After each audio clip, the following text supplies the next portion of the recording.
Hello you guys, I hope everyone's doing well. Here I am with the new video that I promised of the sister piece to my last video that I uploaded with the illustration of Sweet as the Astronomer, and this one is Zero with the same theme. Hope you guys enjoy watching the process. So I'm gonna make this video slightly different in terms of the voiceover that I'm doing for it, since I'm taking forever on the development of my comic series called Gloomingville. I think I should probably at least tell you guys a little bit about the world of Gloomingville and maybe give you a couple of nuggets of information here and there. I thought this was a pretty good video to do that for because of the theme. So there is a reason why I've been choosing the specific themes for my sticker and stationery projects, and here is some context. So Gloomingville is a remote town with a murky history situated on a lake near the mountains. So murky that I was actually going to title the series something like The Sordid History of Gloomingville or The Secret History of Gloomingville, because who doesn't love secrets?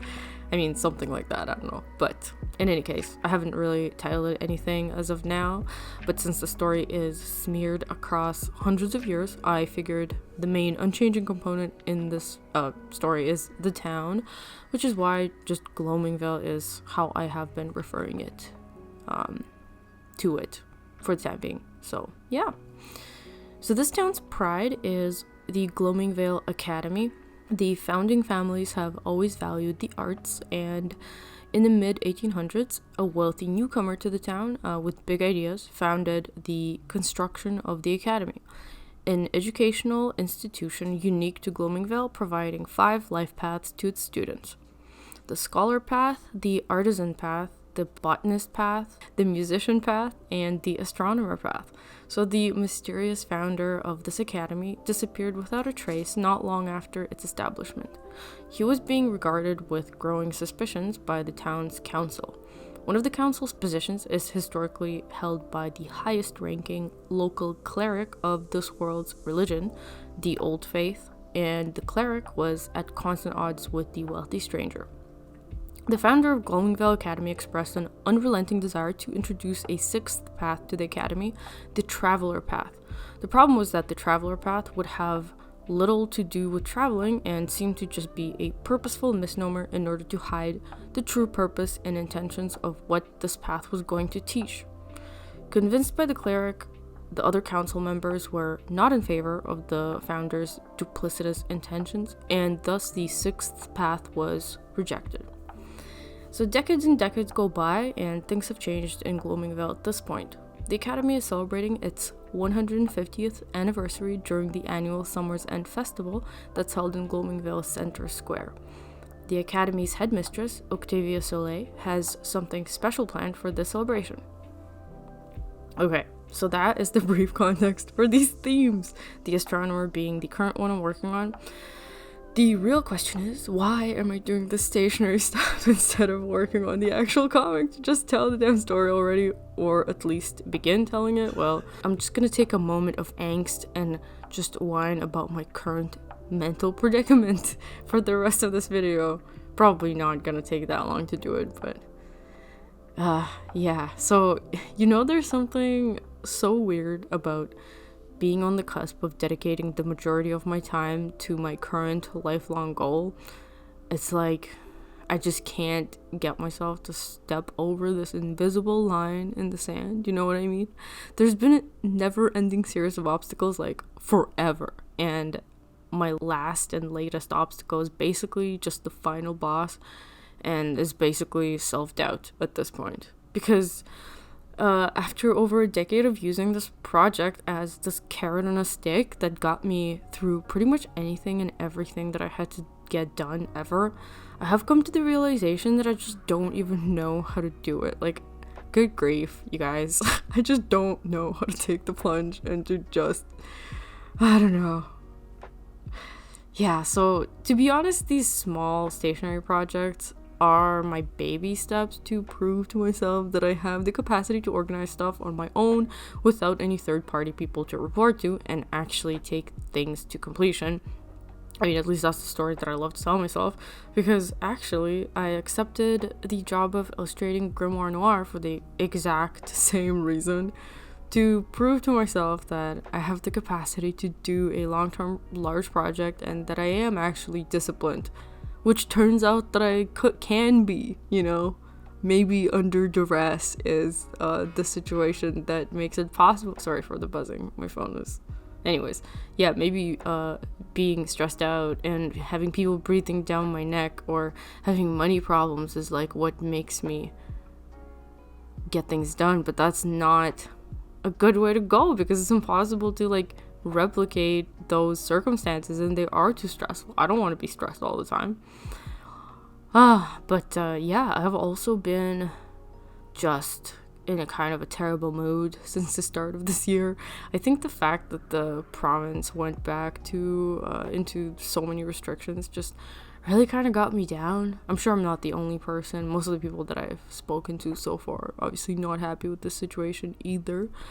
And I mean, I generally just hate winter, always have, but I typically like to use it as the prime time to get a lot of work done. But having a hard time getting started this time around.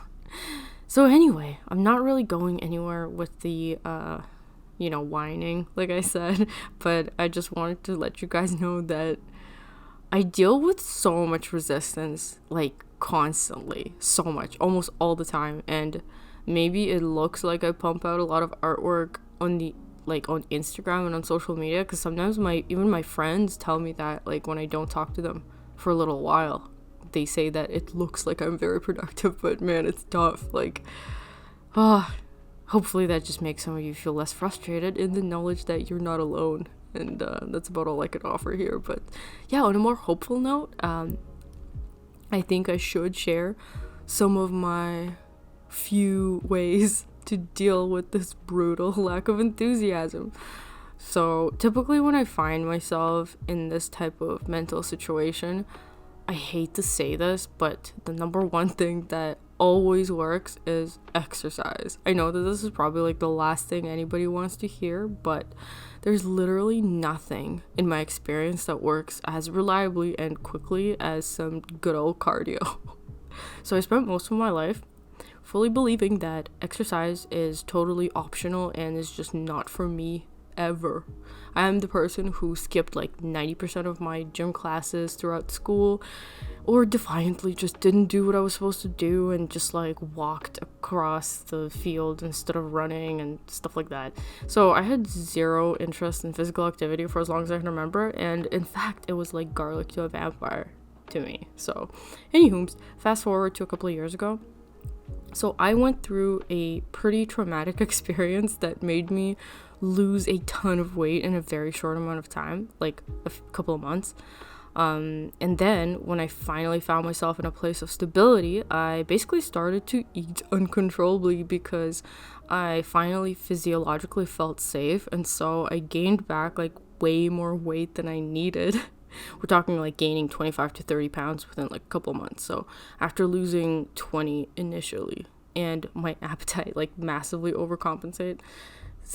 So yeah, anyway, so that was the first time that I had to seriously consider exercising, because I knew that I didn't want to lose weight and go back to normal by just being stressed out and essentially not eating or, starving, like kind of the way that I dealt with it in the past.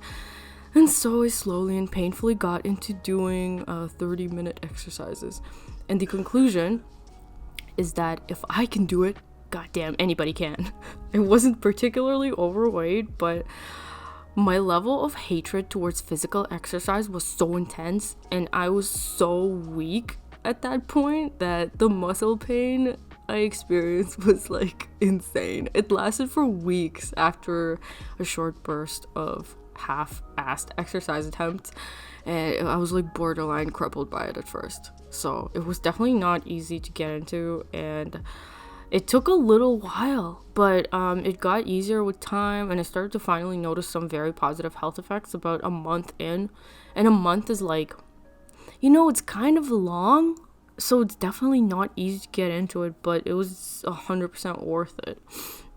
The mood stabilization is incredible, and specifically after doing cardio, typically I feel so intensely enthusiastic about the stuff that I want to do that I actually just instantly want to like get to work and get things done.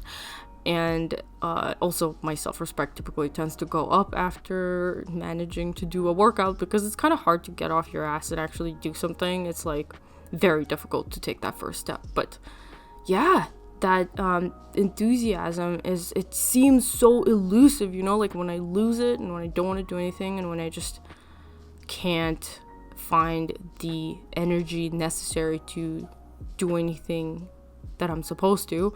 I find that I actually can just force myself to do the exercise and it just comes around. It's incredible. But yeah, so long story short, the mood boost is very reliable, and I would totally recommend any of you who are like I was, like thinking that exercise is just for other people. I would say seriously consider it if having a bad mood or like being kind of depressed is something that is a constant, because it was definitely like that for me for a long time, and exercising helps a lot. So yeah, anyways, number 2, the thing that kind of tends to get me through a lot of stuff is just this faith that things will just sort themselves out in the end. So I know that may sound insane in a lot of ways, because it kind of is, but I honestly just believe that, and I really believe that. It's my best anti-anxiety medication, or motivational thought, I guess. I don't know if you can consider it motivational, but anyways, when I start getting too panicky or too stressed out or too plagued by vivid thoughts of never-ending obstacles and problems that branch out into infinity like some gigantic tree from hell, I just remind myself that things have a tendency of just sorting themselves out if I just carry on and calm down. So this always was and still is true for me. I've been doing that a long time, and eventually, like, things just sort themselves out. Things get themselves done, you know what I mean? For some reason, taking myself out of the equation really helps to calm the nerves. It's not I will get things done, no, it's that they will just get themselves done. Even though I fully understand that it is I who will be the one who has to do them. I don't know why this works, but it always just makes me feel better. Some sort of trickery of the mind, I guess. But yeah, honestly, the biggest battle for me, and for everyone I'm sure, is just to get started on anything. So every day, especially as a self-employed person, I get like a million instances during the day of micro choices where I just have to like choose what I have to do next. And those are the moments of weakness where I just pick the thing that'll take me in the wrong direction a lot of the time because of whatever bad mood or like lack of enthusiasm that I'm dealing with. And honestly, I'm just talking about this now as a self-therapy thing because I am down in the dumps and it's really difficult for me to get things done right now. I haven't even been terribly unproductive, I don't think, but I just have so much more to do, and knowing that I have so many tasks just makes it a million times harder to get started on any of them because A, it's so hard to prioritize, and B, it feels like an avalanche, and my instinct is to just ignore it and hope that it goes away, and that's obviously delusional because, yeah, lately I've also had some bursts of anger at all the stuff that I have to do, which is kind of new, but I'm thinking to myself, like, will there ever be a time in my life where I can just be without having any tasks breathing down my neck constantly? And the answer to that is no. There will absolutely not be such a time ever, and that's okay. The reason why I wish I had nothing going on is because I feel like I want a reset on my cluttered thought patterns so that I can just plan things over again from scratch without having to deal with the weight of past failures to execute and constant maddening need to reprioritize and list things out. I don't actually want to do nothing because that's boring. So yeah. And so I have to do the following. Look over my latest attempt at written organization of tasks and to just pick one, ideally a high priority task. And then I need to uninstall League of Legends, which is something I unfortunately cannot bring myself to do right now because I just don't have anything else because of the lockdown, and it's maddening. But yeah, this is what happens when this is what happened when I met all my basic financial needs, and the biggest problem in my life instantly became just things I can't buy. Can't buy health and fitness, I can't buy self-respect, I can't buy time, I can't buy enthusiasm, but thankfully there are ways to deal with these things, and hopefully it just passes, and hopefully it's just the winter blues. But yeah, I know that this video or this voiceover is pretty different from my typical ones, but honestly, I just did not want to talk about anything, and I didn't want to talk about the process of this illustration because it's kind of the same as the last one. Honestly, I feel like my process explanations are all kind of the same, and as much as I'm sure they are helpful to some people, I do feel like they might be repetitive. Not sure. It's difficult for me to say what it would be like for somebody who watches multiples of my videos, but yeah, I mean, I've pretty much talked about everything that I wanted to. Hopefully it was fun to listen to the little snippet of the background information about my story.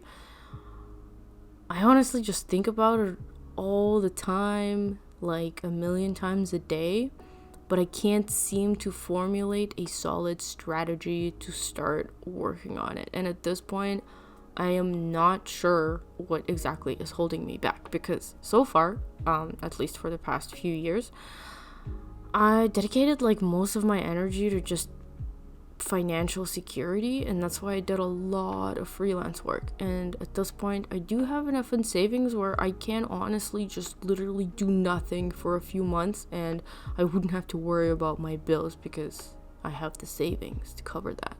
So I could, just take that plunge and start working on my comic and just figure out how to monetize it within those months, hopefully somehow, and just hope for the best.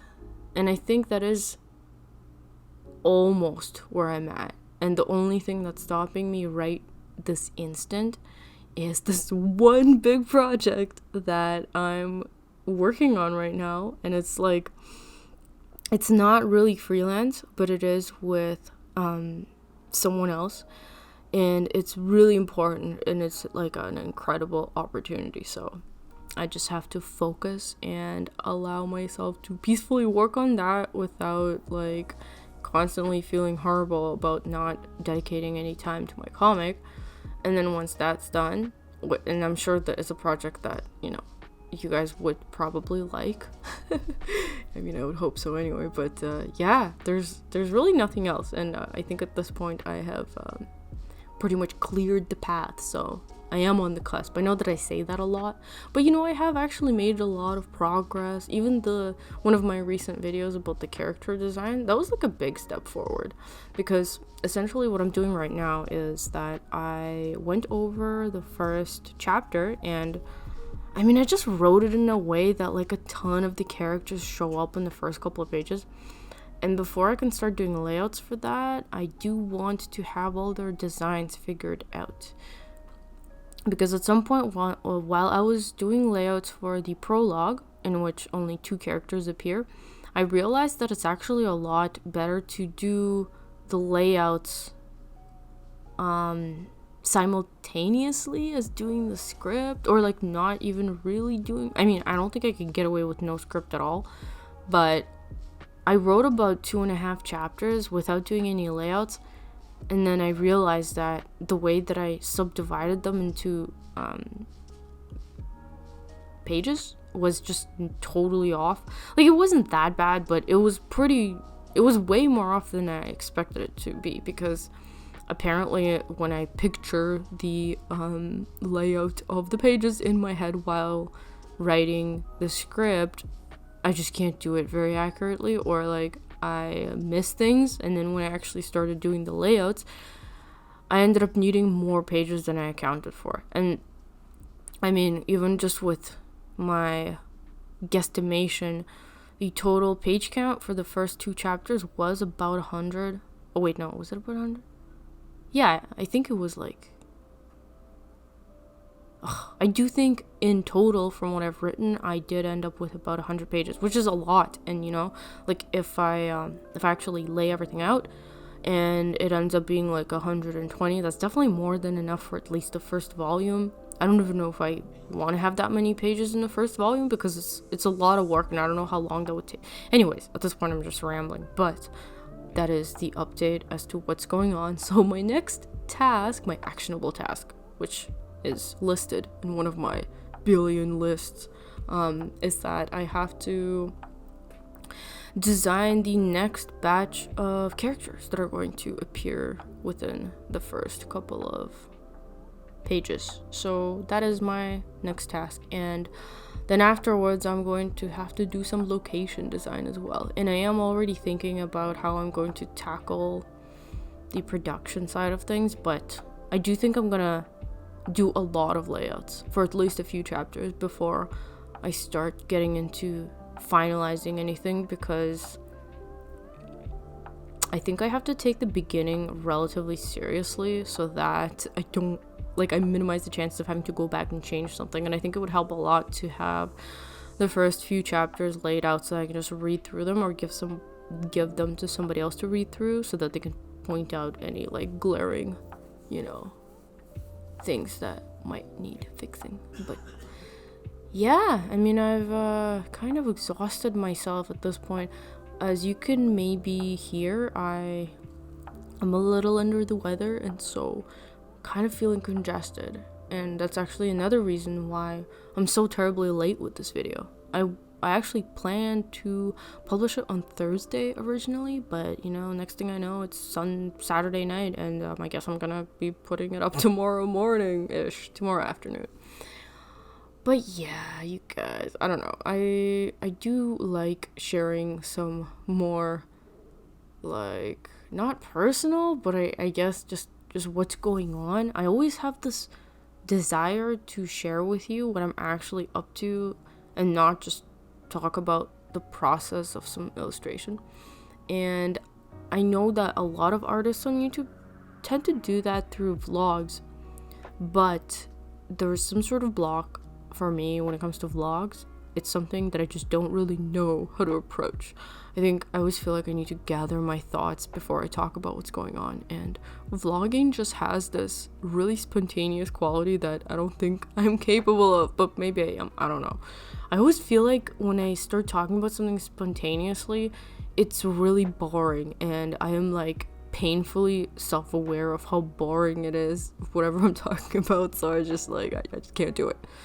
But yeah, the majority of this video, I actually sat down and I thought about it, and obviously, in case you couldn't tell, I did write out the part about Gloomingville and some other parts as well, because I think I just need to organize my thoughts before I talk about anything and make sure that I actually have a point. So yeah, that being said, at this point I don't have a point, and I'm just rambling on because I know that this video is about 26 or 27 minutes long, and I mean, honestly, I don't really want to just continue blabbering about stuff until the end of the video, so I think I'm just gonna pretty much end it right here.